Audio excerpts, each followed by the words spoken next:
Cristian Ramos Muñoz. Cristian es candidato a doctor por la Universidad de Barcelona. Bienvenido a nuestro programa. Es un diplomado para maestros de las zonas altoandinas de Perú, de Ayacucho específicamente, de la provincia de Víctor Fajardo.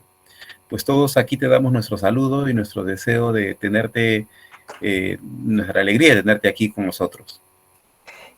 Francisco, nada más que agradecerte la invitación y también saludo a todos y todas quienes están presentes con respecto a esta cátedra, a dar a conocer mi proyecto de investigación. Claro, yo soy de Chile, estoy viviendo acá en Barcelona, estoy haciendo mi doctorado, estoy a punto de finalizarlo y también conozco Perú, conozco las realidades. Tuve la oportunidad de estar varios años seguidos recorriendo Perú, sus localidades, y tengo la mejor impresión. Les mando un saludo y un abrazo fraterno con respecto a todo nuestro proceso de integración como comunidad latinoamericana. Mi proyecto de investigación guarda relación con los lugares de memoria, y principalmente los lugares de memoria histórica, en donde se han cometido violaciones a los derechos humanos. Voy a compartir pantalla para dar a conocer mi trabajo.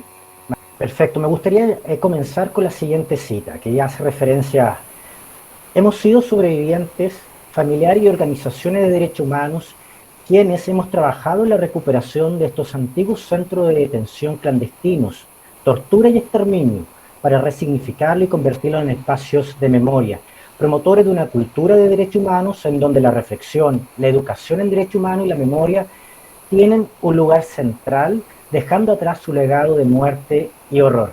Lamentablemente nosotros compartimos un pasado en común que tiene que ver con la violencia del Estado hacia civiles por el solo hecho de pensar diferente. Y gran parte de Latinoamérica, lamentablemente, insisto, tenemos este lugar de encuentro que hace referencia a nuestros desaparecidos, a nuestra historia que no se quiere contar, a estos lugares de memoria que muchas veces no están siendo resignificados. Y la propuesta de investigación trata sobre la educación para la paz y derechos humanos en lugares de memoria. Es un estudio de casos múltiples que se realiza en Argentina, en Chile y España. Se busca y se pretende principalmente conocer los proyectos de colectivos de los lugares de memoria y su aporte en la promoción de la educación para la paz. ¿Ya? Existe una estructura de la presentación en donde se plantea el problema, luego vamos a reflexionar en torno a 3 conceptos que se relacionan con nuestro marco teórico, presentaremos la metodología, los resultados y conclusiones generales. ¿Ya?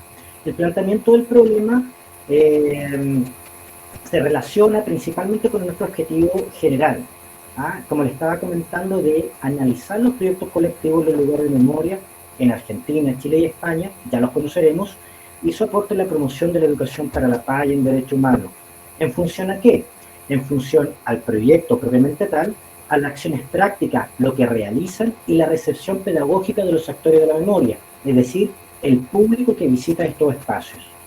¿Ya? Dentro del objetivo específico encontramos examinar los tópicos conceptuales en materia de derechos humanos, memoria colectiva, lugares de memoria y educación para la paz, conocer la misión, visión y valores de cada proyecto colectivo, identificar las líneas de trabajo, los programas, las actividades que se desarrollan en cada uno de estos lugares, determinar el enfoque pedagógico, identificar la recepción pedagógica de los actores de la memoria, y también es interesante contrastar las prácticas de trabajo en cuanto a los proyectos colectivos de Argentina, Chile y España. ¿Ya? En torno al marco teórico trabajaremos y abordaremos 3 temáticas. Por un lado, los lugares de memoria; por otro lado, la educación para la paz y en derechos humanos; y por último, la memoria colectiva, ¿ya? O la memoria histórica. ¿Qué entendemos por los lugares de memoria? Los lugares de memoria son espacios o sitios donde han ocurrido acontecimientos históricos de vulneración de derechos, o donde se resistieron, enfrentaron esa violación a los derechos fundamentales, ¿ya? Y que por algún motivo las víctimas, sus familias o las comunidades los asocian con acontecimientos y que son utilizados para recuperar, repensar y transmitir los procesos traumáticos. Por otro lado, Nora nos señala que los lugares de memoria son ante todo restos, forma extrema bajo el cual subsiste una conciencia conmemorativa.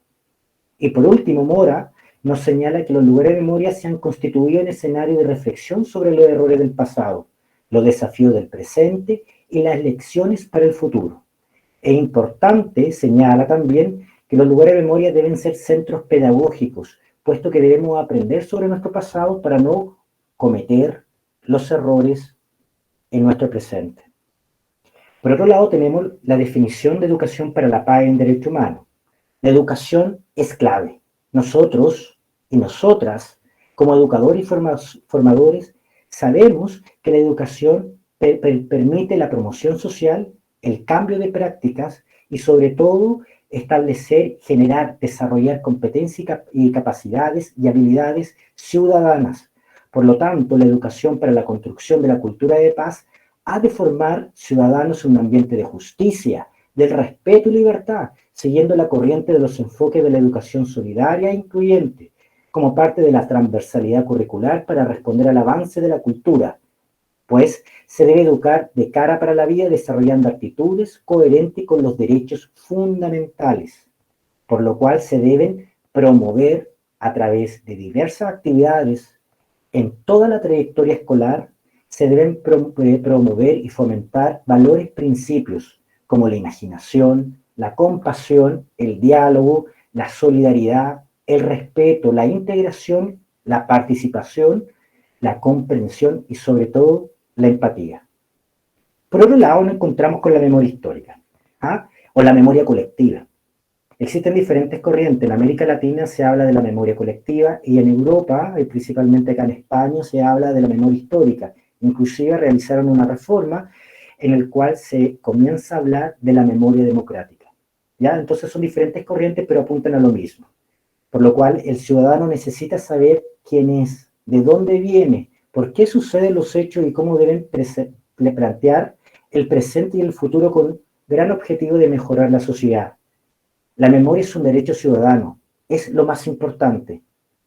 ¿Ya? Responde a la voluntad de compartir una expresión crítica ante el acontecimiento de nuestra historia. Y no estamos hablando solo del pasado, sino también de qué forma queremos dar sentido al presente y al futuro. Por lo tanto, la memoria es el derecho de los ciudadanos, es el derecho de los pueblos para recuperar, transmitir, configurar, reconfigurar inclusive ante la historiografía oficial una memoria colectiva, democrática, inclusiva, con proyección al futuro. ¿Cuál es el marco metodológico que he utilizado? Como ya les he señalado, es un estudio de caso múltiple, ¿ya? Es una investigación de carácter descriptivo. La población y muestras son los actores de la memoria, es decir, las personas que trabajan en estos lugares, que vamos a llamar los formadores, y el público o los ciudadanos que participan de las actividades o visitan estos espacios. Dentro de las técnicas de obtención de información tenemos las entrevistas semiestructuradas, la escala de actitud Likert y el registro documental, ¿ya? Y los lugares de memoria es el Espacio para la Memoria y los Derechos Humanos de Argentina, la Ex Clínica Santa Lucía de Chile y la Cárcel Modelo Espacio Memorial. Es importante señalar que los tres instrumentos son procesados a través de programas computacionales. Entre ellos tenemos el Atrasti para las entrevistas semiestructuradas, tenemos el programa SPSS para la escala de actitud Likert y el análisis de contenidos cualitativos para el registro documental. Otro punto importante de conocer es que se realizará la triangulación, por lo cual todos los datos que nos entregan los lugares de memoria los vamos a triangular para seguir procesando y continuar con el análisis detallado con respecto al trabajo que nosotros estamos desarrollando. Resultados. Aquí nosotros tenemos el caso de Argentina. Corresponde al espacio para la memoria y los derechos humanos de Mendoza. Nosotros aquí nosotros podemos distinguir diferentes fotografías. Cabe precisar que el Departamento de Informaciones 2 se encuentra localizado en el entrepiso del Palacio Policial de la ciudad de Mendoza. Es considerado uno de los mayores centros de detención, tortura y exterminio de personas en contexto histórico de la dictadura cívico-militar de Argentina. El 8 de mayo de 1970 se crea la Ley Orgánica para la Policía de Mendoza, cuyo objetivo fue dividir la policía en jefatura y 5 departamentos que funcionaban con características específicas. Sin embargo, el departamento de uno era el lugar en donde se practicaban las detenciones y con ello también las torturas. El Departamento de Informaciones se instala en el entrepiso del Palacio Policial, donde según consignan los informes y sentencias judiciales, los detenidos fueron sometidos a todo tipo de vejámenes, en muchos casos causando muerte, ¿ya? Con fecha 14 de septiembre del año 2015, el Estado entrega al organismo de derechos humanos el ala norte del entrepiso del ex Departamento de Informaciones como espacio para la memoria.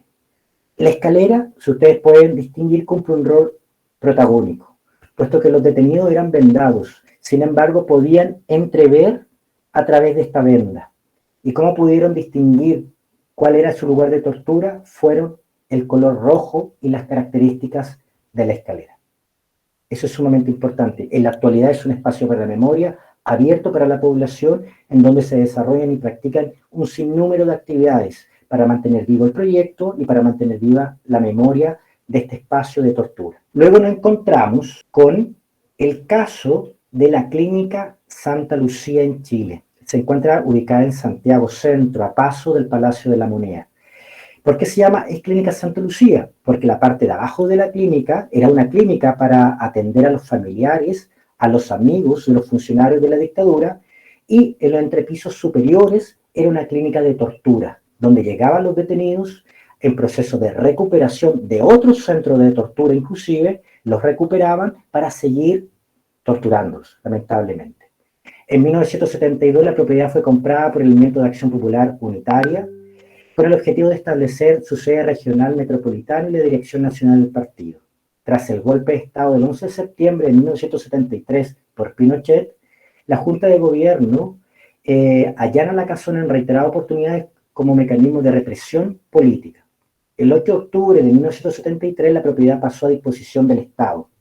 El Estado adquiere la posesión definitiva del inmueble cediendo su administración a la DINA. La casona se transforma en este año en el mayor centro de salud para los funcionarios y sus familias y al mismo tiempo, como les señalaba, en un espacio clandestino de represión y de tortura compuesto por el equipo médico, es decir, todo el equipo médico, los enfermeros, los doctores, los cirujanos, los pediatras, los psiquiatras y los torturadores participaban de estas prácticas, ¿ya? Y la Clínica Santa Lucía, como lo señalan los informes y las sentencias judiciales, es uno de los mayores centros de detención, tortura y exterminio que ha tenido Chile, que cesa sus funciones en el año 1977. Por lo tanto, desde 1973 con el golpe de Estado hasta 1977 fue un centro en donde se practicó de manera sistemática la tortura, ¿ya? Y la desaparición de personas, puesto que encontramos, según los informes, que existen todavía 13 personas desaparecidas. También, como lo ven en imágenes, es un espacio abierto para la comunidad, existen un trabajo que realiza el equipo, diferentes actividades como charlas, seminarios, encuentros, obras de teatro. No existe ningún mueble. Eso es sumamente importante. Solamente en la casona con infografía, es decir, fotografía, imágenes, planos, pinturas, etc. Por último, nos encontramos con nuestro tercer espacio de memoria, que corresponde a la Cárcel Modelo Espacio Memorial de Barcelona. La Cárcel Modelo se encuentra ubicada en la ciudad de Barcelona, referente en cuanto a las ciudades españolas. La Cárcel Modelo fue el principal centro de detención de varones de la ciudad de Barcelona durante el siglo XIX y XX, principalmente el siglo XX. La Cárcel Modelo pretendía ser un ejemplo de transformación para el prisionero basado en el aislamiento, la práctica religiosa y la enseñanza. Principalmente fueron las políticas del dictador Franco. Durante la dictadura de Primo de Rivera, la Cárcel Modelo fue centro de reclusión de dirigentes políticos y sindicales. Desde 1939 a 1975, la Cárcel Modelo se convirtió en uno de los principales centros de represión y reclusión de la dictadura de Franco. Entre los presos se encontraban anarquistas, republicanos, catalanes y de otra ideología. Y también importante señalar que albergó a la población homosexual, ya perseguida y castigada por la dictadura de Franco. La política de represión contra las minorías sexuales se expresaba a través de la ley de vagos y maleantes y en la ley de peligrosidad y rehabilitación social. Por lo tanto, los homosexuales eran detenidos y eran encarcelados como una práctica de reinserción social. ¿Ya? Eso es sumamente importante tenerlo presente. En la cárcel modelo se produjeron 24 ejecuciones con garrote vil.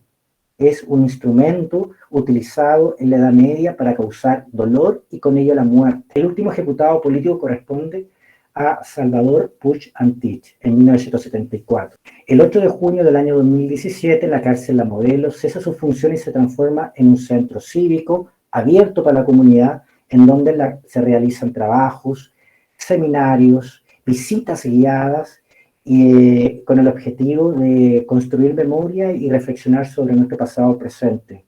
Es un centro de reinterpretación de la memoria colectiva, muy importante considerar. Dentro de los principales resultados, al analizar las prácticas de trabajo, al analizar los informes, a contrarrestar también las entrevistas que se realizaron a las personas que trabajan en estos lugares, como al público que ha visitado estos proyectos colectivos, debemos considerar que existe coherencia entre los fundamentos teóricos de los 3 proyectos de memoria, puesto que en su objetivo se establece explícitamente la promoción de los derechos humanos. Tanto el caso de Chile, Argentina y España se promociona los derechos humanos a través de sus actividades prácticas y también lo reafirman los entrevistados, que quiere decir las personas que trabajan en estos centros, como también el público. También los proyectos pretenden articular la memoria histórica de cada centro como medida de reparación, justicia y verdad. En cuanto a la misión de los 3 proyectos de memoria, se detalla el trabajo que se debe realizar en concordancia con los objetivos. Existe concordancia, es decir, en el querer hacer y en el hacer. ¿Ya? Eso es sumamente importante. ¿Y cómo lo constatamos? A través de las entrevistas, de la escala Likert y también a través del registro documental. En cuanto a la organización del espacio, quiero señalar que los 3 proyectos disponen de una estructura que se encarga de la gestión y administración. Por un lado encontramos un consejo directivo en el caso de Argentina, una asociación en el caso de Chile y la administración del Ayuntamiento de Barcelona en el caso de la Modelo de España. Esto es súper importante porque tiene que ver con el financiamiento. A lo mejor me voy a adelantar a otro de los resultados. En el caso de Chile y de Argentina, no recibe financiamiento por parte del Estado. Es decir, son los propios familiares de las víctimas o los formadores que trabajan en este espacio o las organizaciones de derechos humanos que realizan diversos tipos de actividades para obtener un fondo monetario y mantener vigentes estos proyectos. En España es totalmente diferente. El Ayuntamiento de Barcelona, es decir, la municipalidad, entrega los recursos para poder gestionar y llevar a cabo a cabalidad el proyecto. ¿Ya? Eso es sumamente importante. Y también hay que considerar otra de las diferencias. En el caso de Argentina y de Chile, son los familiares, son las personas que participan en las agrupaciones de derechos humanos que llevan a cabo este proyecto. En el caso de España, son personas contratadas. Hay un tema que es por voluntad, de acuerdo al tiempo disponible, de acuerdo a sus capacidades, y por otro lado, en el caso de España, existe un trabajo en donde los formadores disponen de un contrato laboral. Otra diferencia, en el caso de Chile y Argentina, las personas participan las personas participan de manera voluntaria, no reciben una remuneración, ¿ya? Todo lo hacen a pulso, como nos señalaban los entrevistados, a pulmón. Sin embargo, en el caso de España, tienen un contrato de trabajo, tienen funciones, tienen obligaciones, tienen el pago de cotizaciones, que también es sumamente importante desde el punto de vista contractual. Es súper importante este punto porque nos damos cuenta de que lamentablemente la política pública en América Latina está muy al debe con respecto a financiar y a trabajar en torno a estos proyectos colectivos. Otro resultado, con respecto a las actividades se planifican sobre la base de los fundamentos teóricos, valóricos, éticos de cada proyecto de memoria. Si bien no disponen en los 3 casos de un formato único de planificación, como nosotros como profesores en nuestras escuelas, en muchos centros escolares no entregan un formato de planificación. En estos casos no. Ellos planifican, quizás por falta de tiempo, en el caso de Argentina o Chile, pero planifican sus actividades siguiendo los fundamentos teóricos y valóricos éticos de los proyectos. Y tal como se ha planteado, los objetivos de las actividades pretenden promover los derechos humanos y rearticular la memoria histórica sobre la base de la verdad, la justicia y la reparación. Con respecto a la evaluación de las actividades, otro punto importante a considerar, no se evalúan las actividades. Y no se evalúan las actividades por parte del público que participa de un congreso, de una charla, de una visita guiada, y tampoco en las personas, los formadores o el equipo que trabaja evalúa su labor. Por ende, ahí hay un debe significativo, puesto que toda práctica pedagógica o toda práctica formativa debe ser evaluada debido a que entregan datos significativos para hacer mejoras a nuestras praxis docentes o praxis formativas. Con lo que concierne a la visita como experiencia de aprendizaje, se puede señalar que existe correspondencia entre la apreciación de los funcionarios como de los participantes, puesto que consideran que recorrer el lugar de memoria conforma parte de una experiencia de aprendizaje. Es muy diferente ver un documental, observar una película, que estar en el lugar mismo, no de modo morbo, que eso también hay que tenerlo claro, sino de modo vivencial. Aquí ocurrieron hechos de violencia y como ciudadano yo tengo el derecho también de conocerlos y de difundirlos, puesto que el día de mañana no queremos que nuestra sociedad se vea enfrentado a los mismos errores y horrores del pasado. Por ende, los procesos formativos son fundamentales en el sentido de establecer, de crear, de desarrollar capacidades y competencias ciudadanas para que no se vuelvan a repetir hechos en donde la dignidad humana esté en riesgo. Otros resultados que hemos adquirido bajo este proceso de investigación. Con lo que respecta al aporte del proyecto de memoria como garantía de no repetición de los hechos de violencia, podemos destacar que los tres espacios, es decir, Chile, Argentina y España, propician la no repetición de acciones o hechos que atenten contra la dignidad del ser humano, como se lo estaba comentando. Y asimismo, se verifica que los tres proyectos de memoria incentivan valores democráticos para la convivencia ciudadana. Nosotros les preguntamos a los visitantes o los participantes que ejercieron de los formadores algunas de las actividades. ¿Creen ustedes que se transmiten antivalores? Y por lo general, los resultados fueron que no. Los valores que se transmiten tienen que ver con el respeto, con la tolerancia, con la comprensión, con la empatía, valores, principios. Importante también destacar, valores, principios. Y con lo que respecta a la ruta por el espacio, se constata que existe congruencia en la experiencia que poseen los tres proyectos de memoria, puesto que se presentan una ruta determinada y definida. Existe una ruta. Hay un trabajo definido por parte del equipo que trabaja en cada uno de estos espacios. Es decir, la persona puede visitar cada uno de estos lugares de manera individual, una visita libre, como también existe una visita guiada. Entrega la posibilidad. La visita guiada, recordemos, por el formador en el caso de Chile y Argentina, es voluntaria. En el caso de la cárcel La Modelo, son los mismos trabajadores que de acuerdo a sus contratos ejercen esta labor. ¿Ya? Y es sumamente importante visitar los lugares de memoria. Y también hago una invitación para que ustedes en sus comunidades escolares puedan tomar esta opción, si es posible, visitar estos lugares de memoria, por todo lo que significa, por todo el impacto, por todo lo que puede generar en la transformación con respecto a las prácticas sociales. ¿Ya? Y dicha ruta se encuentra vinculada con el guión, es decir, existe un guión, existen momentos, existen paradas. Recordar también que estos espacios, voy a retroceder, poseen infografías, por lo tanto, contextualizan con respecto a lo que sucedió en el lugar, por lo cual la visita puede ser libre. Existen infografías y existen también momentos y paradas en cada lugar específico en donde ocurrieron los acontecimientos. Conclusiones. Se concluye que, en primer lugar, el objetivo general de la investigación ha sido logrado, puesto que los proyectos colectivos de los lugares de memoria contribuyen, aportan en la promoción de la educación para la paz y el derecho humano en función a los fundamentos teóricos, las acciones prácticas y la recepción pedagógica. Otro punto importante de concluir es que los proyectos colectivos se sustentan desde el punto de vista teórico-práctico en la promoción de la educación para la paz, los derechos humanos y en la rearticulación de memorias, tanto individuales como colectivas. Y con respecto a los objetivos que fundamentan los programas y actividades que desarrollan los proyectos, se puede señalar que los 3 pasos promueven la educación para la paz, promueven la memoria y promueven los derechos humanos. Desde el punto de vista del enfoque pedagógico, se puede precisar que los 3 casos de estudio responden a los objetivos y a los fundamentos teóricos de cada proyecto.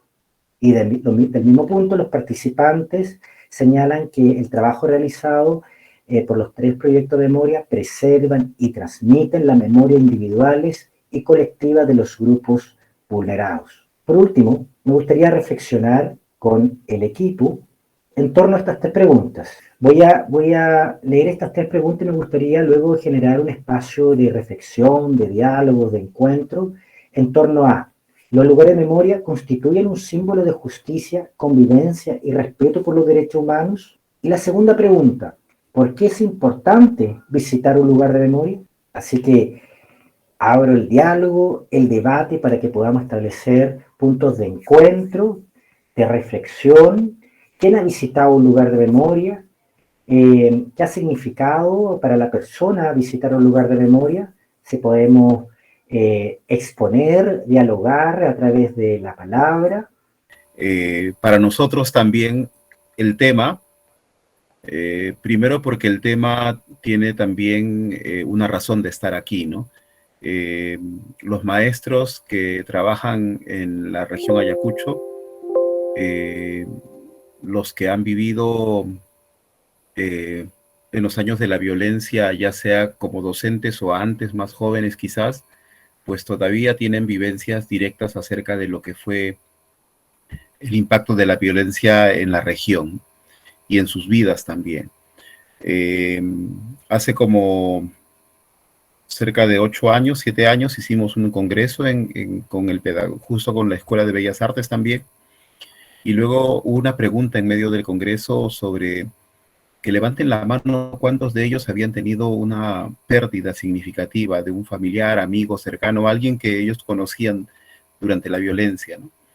Y casi el 90% de los participantes levantó la mano. Entonces, y si hablamos de los maestros también de la zona de Víctor Fajardo, en Víctor Fajardo han habido varios sucesos también violentos que están dentro de lo que fue el informe de la Comisión de la Verdad, un poco para darte los antecedentes, ¿no? Pero estas vivencias, si tuvieron un impacto fuerte en Ayacucho, en Víctor Fajardo, aún menor, pero con diversos momentos, también los hubo en otras partes del Perú, ¿no? Entonces yo creo que aquí esto es parte de nuestra vivencia, pero al margen de esto, Cristian, y maestros también, está también que tú has podido mostrarnos el diseño de tu investigación. Estamos haciendo nosotros investigaciones micro, pero el diseño no cambia. O sea, la estructura de cómo investigó Cristian, el proceso que ha realizado para hacer su investigación doctoral, sigue siendo el mismo para todos, ¿no? Es un proceso que sirve para cualquier parte del mundo. Entonces, para mí es importante que ustedes puedan luego revisar también las diapositivas. Bien, ahora sí, Alfredo. Bien, buenas tardes, estimados maestros. La verdad que yo creo que la memoria, los lugares de la memoria nos sirven bastante, pues, ¿no? Para poder reflexionar, ¿no? Los seres humanos en esa búsqueda, pues, ¿no? De crecimiento, en esa búsqueda de avance, muchas veces cometemos una infinidad y una serie de errores, ¿no? Propios de nuestra condición humana, ¿no? Entonces los lugares de la memoria creo que son espacios o lugares muy respetables, donde uno pues obviamente tiene que entrar en reflexión, ¿no? En un estado de reflexión, un estado de meditación, para tratar de proyectarse, para tratar de enrumbarse, ¿no? De una manera más correcta, ¿no? Nuestro país, pues como ustedes bien lo saben, han sufrido pues toda una serie, ¿no? de sucesos muy lamentables. Y parece que aprendemos, pero al mismo tiempo también olvidamos. Entonces yo creo que los lugares de la memoria sirven para eso, para tratar de recordar y no olvidar que siempre tenemos que enrumbarnos, pues, no hacia arriba, tenemos que buscar un horizonte, tenemos que buscar un camino que sea real, que sea justo y equitativo, ¿no? Donde todos podamos pues desarrollarnos libremente, ¿no? A nuestro albedrío, pero con equidad, ¿no? Con justicia. Entonces, yo creo que esa es la importancia, ¿no? De visitar o de tener un lugar de memoria. Ruth. Bien, maestro Francisco, Cristian, muchas gracias por la ponencia.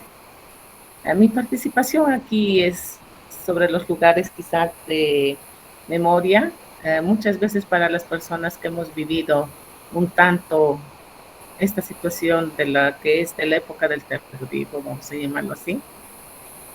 Se abren muchas cicatrices cuando se visitan a estos lugares. Muchas veces son muy tristes para aquellos que quizás nosotros hemos vivido todo esto y hacerles ver a nuestros hijos, y ellos no deben de olvidar las cosas que nosotros hemos vivido. Ellos deben de ser partícipes también y recordar y hacerles ver nosotros cómo fue esa vivencia que nosotros hemos tenido en aquellas épocas. Si bien es cierto, he sido muy joven aquel entonces, pero eso no significaba de que no lo veía, no sentía las cosas que sucedían en nuestro alrededor. Muchos de nuestros amigos, muchos de nuestros colegas quizás de trabajo desaparecieron cuando nosotros los veíamos, ¿no? Y eso para nosotros es muy triste, y a veces cuando nosotros hablamos sobre este tema, se nos abren las cicatrices, y entonces también es muy triste. Con respecto a los chicos, para hacerlos ver a los jóvenes ahora, es muy importante, como es el lema que dice, nunca más debe de repetir este tipo de situaciones en nuestro Perú. Y sin embargo, para mí es muy preocupante también ver ahora en los jóvenes que tenemos después de este confinamiento.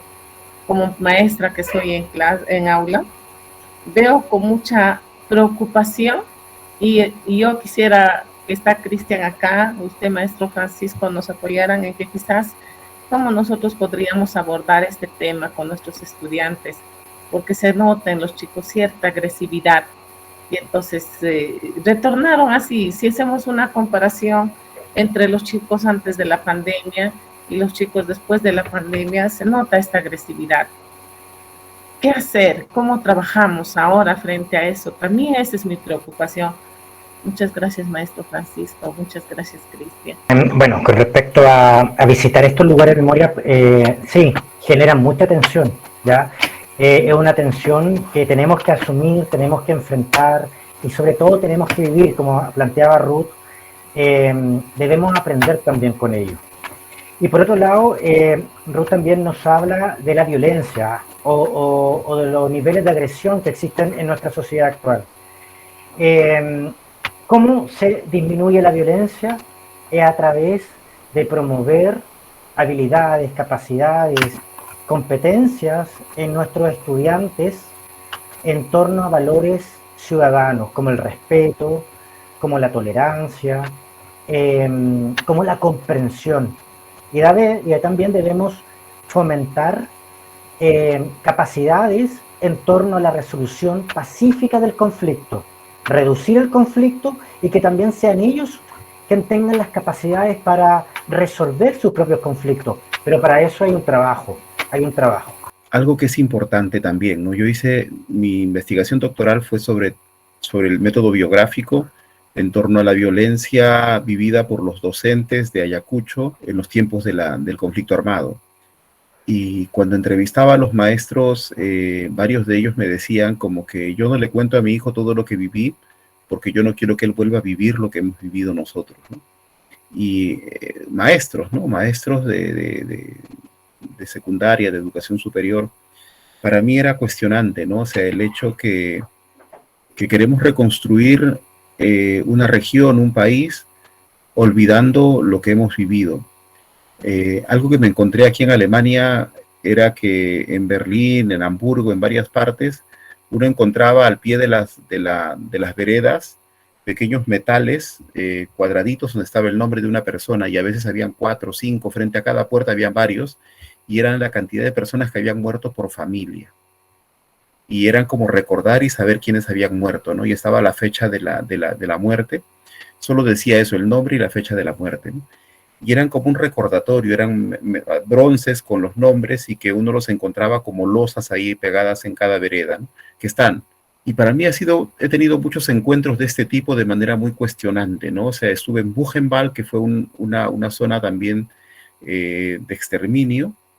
Fui con maestros latinoamericanos y cuando me encontré allí, para mí fue impactante estar allí, pero lo triste fue que muchos maestros, en vez de asumir esto como lo dijo Alfredo de manera reflexiva, en un silencio de respeto, varios de ellos empezaban a jugar, ¿no? Como decía, oye, mira, esto de aquí está grande, ¿no? La cama, ¿no? O sea, acá se podían echar hasta dos, ¿no? Y era un poco al juego, ¿no? De que, mira cómo era, ¿no? Tenían calor, estaba todo juntito.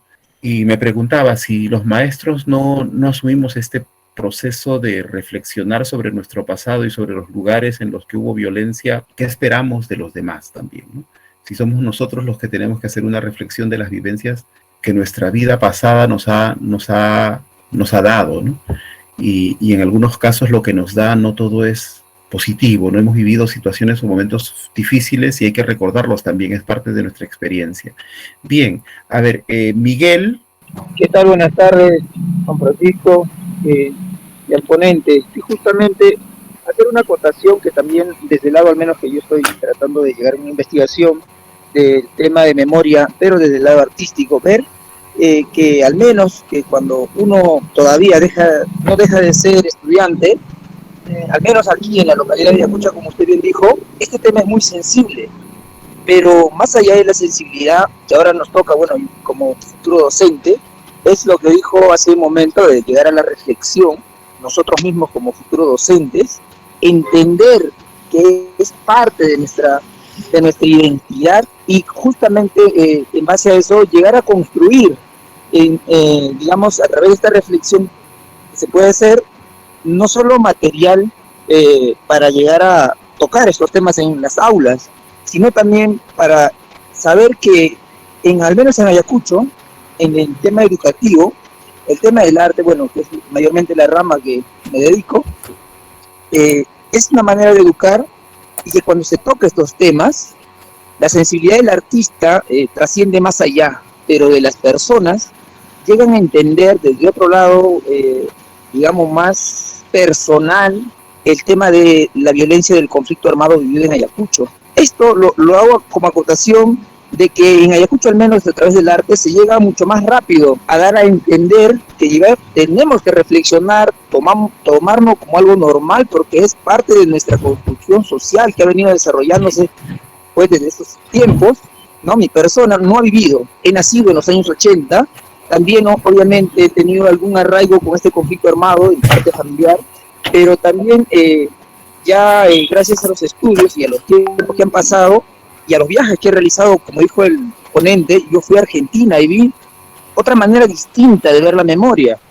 Vi que ahí celebran pues la noche de los lápices todos los estudiantes por un hecho que ocurrió ahí, que tuvo pues un punto en su historia muy, muy negativo, pero que a través de ello ellos trataron y tratan de una manera distinta a nuestra, no solo sobrepasar ese punto en su historia, sino que han reflexionado de tal manera crítica que sus lugares en sí, que son de reflexión, no solo hay información infográfica, no solo hay fotografías, sino que también hay encuentros artísticos que motivan a la reflexión, que motivan a ese cambio que se viene trabajando ya desde hace muchos años allá, y que, bueno, como usted bien lo ha notado, es mayormente a manera de honor. Me ha tocado hacer un estudio allá, en Argentina, en Córdoba, personalmente, y ver esa motivación, esas ganas de enseñar a la población en general cómo debemos de reflexionar desde un lado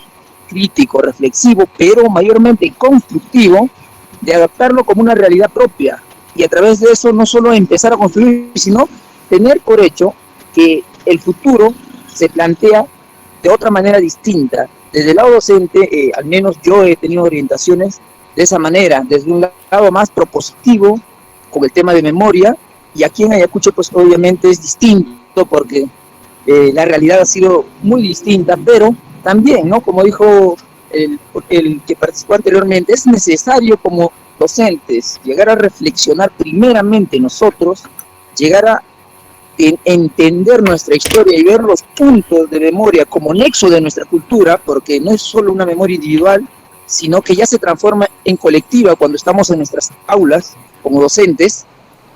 Entender eso, primero nosotros mismos como docentes, nos va a ayudar a poder que nuestros alumnos también lo puedan entender de una manera reflexiva y constructiva y propositiva, obviamente, para no cometer, ¿no?, los errores que se siguen cometiendo hasta la actualidad. Si hablamos de memoria, cada hecho trascendental que pasa en el Perú y que vemos y que denotamos que ya pasó, por decir, hace una semana o en este supuesto golpe de Estado, son hechos que marcan nuestra memoria. Entonces, tenemos que aprender a realizar esta reflexión y ver de manera propositiva cómo no perderlo, sino tocar el tema de manera pues propositiva, con miras de también tomar los valores que no debemos de inculcar a los alumnos, sino hacerlos entender que hay cosas que realmente se están perdiendo y que merece tomarse un punto en la escuela para reflexionar. Es muy poco lo que a veces nos queda en las aulas de clase, pero es necesario. La reflexión de manera crítica con los alumnos ayuda también a entenderlos y a poder reflexionar juntos para una mejor construcción y un mejor entendimiento de nuestra memoria. Eso sería mi aporte del señor Francisco. Gracias, gracias. Miren, hace unos años hicimos este libro, Pedagogía de la Paz, con maestros de la Escuela de Bellas Artes, y lo que dice Miguel Abad es cierto, ¿no? Hay pinturas que han realizado los profesores de la Escuela de Bellas Artes, ¿no?, de los propios maestros, ¿no? O sea, pinturas que acomodan el libro y que para nosotros fue muy vital, ¿no? Porque son pinturas que reflejan mucho de lo que pasó en Ayacucho. Algunas de esas pinturas se desarrollaron también en tiempos de la violencia. Esta es una pintura de Jesús Obregón, creo que es, que ganó también un concurso. Y para nosotros fue pues muy valioso. Para mí el valor del libro no solo está en el texto, sino aún más en los trabajos que se han presentado aquí. Costó algo más de dinero hacer esta edición con pinturas y con la calidad. De seguro que todavía hay algunos ejemplares en la Escuela de Bellas Artes, pero fue un trabajo muy bonito.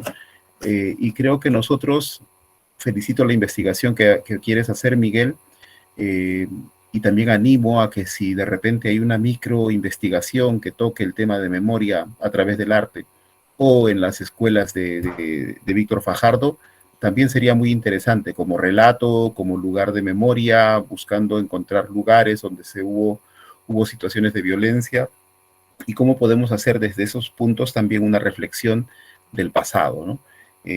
Bien, Juana. Sí, buenas tardes. Muchas gracias por permitirme la palabra. Yo vivo actualmente en la ciudad de Ica, pero he vivido en Apurímac. Mi papá ha sido guardia civil, lo comenté un poco al inicio del diplomado. Entonces yo tengo el otro ángulo de lo que es la parte de terrorismo, ¿no? Yo he visto, yo era pequeña, tenía 5 o 8 años creo. Entonces, para responder a las preguntas primero del ponente, si los lugares de memoria constituyen un símbolo de justicia, convivencia y respeto por los derechos humanos, de todas maneras, porque la gente se ha olvidado que mis derechos empiezan cuando acaba, mis derechos acaban cuando empiezan los tuyos. Entonces todo el mundo habla de mis derechos, respeten mis derechos, pero nadie respeta los derechos de los demás. Todo el mundo quiere ser escuchado, todo el mundo quiere ser respetado, aún así atropellando a las personas. Entonces, de todas maneras, estuve leyendo un poco por internet mientras estaban hablando los otros ponentes y he encontrado que en Perú solamente hay un inicio para los lugares de memoria como un proyecto de la Universidad Católica del Perú. He escuchado un poco de la ponencia, de todas maneras, ver y estar ahí hace que uno se sienta identificado, no de la manera o de la magnitud del momento, pero al menos tener una pequeña idea. Ahora, ¿por qué es importante visitar un lugar de la memoria? Es lo que le decía, ¿no? El sentimiento no se puede plasmar en palabras, pero sí en emociones, en energías, ver las imágenes de las personas, ver o imaginar cómo fue todo ese terrorismo, no solamente para las personas que fallecieron, sino también para quienes lo hicieron, porque obviamente las personas que van tras un fin no son personas diferentes a nosotros, con diferentes ideas, definitivamente, malas ideas, pero al final personas. He podido convivir con niños de 10 años, en la actualidad deben tener 17, y no podían ver un soldado, porque pensaban que el soldado era el malo. Y estoy hablando de la gente de Apurima, de una comunidad campesina. Entonces, como docente, la parte, no sé si la más bonita, pero la parte artística, que es la que yo enseño, tuve que explicarle, ¿no?, que al final son seres humanos, con buenas o malas decisiones, pero seres humanos. Y así como sufrimos todo el Perú por el terrorismo, estoy casi segura que la gente que también hizo el terror también sufrió. Entonces va por una cuestión de respeto para ambos. Se equivocaron de todas maneras, nadie lo discute. Pero esto es un tema que tiene que quedar ya en el recuerdo, no para que la gente se olvide, sino para que la gente siga viviendo. Porque no hay derecho que, si el terrorismo lo vivió mis papás, mis nietos sigan sintiendo ese temor. Que tengan conocimiento, sí, pero ya no el temor, porque ese temor ya no debería existir. Si algo aprendí de un guardia civil que ya no está, es que a las personas se les gana o por amor o por miedo. Entonces no les infundamos ese temor, sino el conocimiento. Y los lugares de memoria pues hacen honor a eso, ¿no? Enseñan, visualizan, dan imágenes, explican la historia, y ya no es simplemente una historia personal, sino es una historia colectiva. Y uno puede tener una amplitud mayor de lo que pasó en el momento, y ya no tan sesgada. Por ejemplo, yo tengo mi opinión. ¿Por qué? Porque mi papá era policía, pero mi amiga tiene su opinión, el profesor tiene su opinión, el anciano tiene su opinión, porque va de acuerdo a su conocimiento, a su vivencia y a su época, ¿no? Muchas gracias. No, o sea, tremendo. Lo que nos plantea con respecto a los lugares de memoria es algo importante. La memoria no puede ser de unos pocos, y ningún partido político puede ser dueño de la memoria. ¿Ah? La memoria, como la defensa de los derechos humanos, es transversal, en donde todos debemos ser parte de la promoción y del trabajo, pero no desde ciertos partidos políticos, desde ciertos movimientos sociales, puesto que eso genera tensión. Los procesos de configuración de memoria tiene que ser un trabajo transversal de todos los actores sociales, un compromiso. Y la justicia restaurativa también señala que en este proceso de recuperación de estos espacios y de reconfiguración de la memoria, tiene que dar cabida a todas las miradas, tanto a las víctimas como a los ofensores. Eso es sumamente significativo, puesto que nosotros necesitamos avanzar y que ningún miembro de la sociedad o integrante de la sociedad se quede con estos resquemores, porque puede ser probable que se vayan transmitiendo de generación en generación y los avances en algún momento causen algún problema a futuro. Así que eso es sumamente significativo, que debe ser una política de Estado, deben estar involucrados todos los actores sociales y debe haber una voluntad social, no política, social, de establecer cambios. Sí, eso es importante, ¿no? Aquí en la ciudad en la que vivo, en Kiel, en Alemania, algo que se ve muy, muy frecuentemente es un anuncio que lo repiten permanentemente, y en alemán dice Mein Opa war Nazi, mi abuelo era nazi, y es como una pregunta que hoy se hacen los nietos, ¿no? O los bisnietos de las generaciones de la Segunda Guerra Mundial. Es decir, todavía se sigue reflexionando aquí permanentemente y muy fuertemente sobre todo lo que fue el Holocausto. Es una obligación de los colegios de hacer visitas permanentes a los lugares de la memoria en los grados avanzados. Entonces los jóvenes salen de sus ciudades y se van hasta los lugares de la memoria en Alemania para que puedan conocer, y fuera de Alemania también, Polonia, como Auschwitz, y van a conocer estos lugares para que puedan ver lo que sucedió, ¿no? Se les muestra permanentemente lo que pasó en Alemania para que ellos entiendan que esto no se puede volver a repetir. Quizás porque aquí es donde comenzó todo este estudio del Holocausto y todo este estudio de la memoria también, en parte, fuertemente. Y es complicado, ¿no? Es complicado, porque muchos también dicen, pero ¿por qué tengo que volver a escucharlo? ¿No? Ya mi papá lo escuchó, yo vuelvo a escuchar lo mismo, pero del otro lado está en que no podemos olvidar las cosas que sucedieron.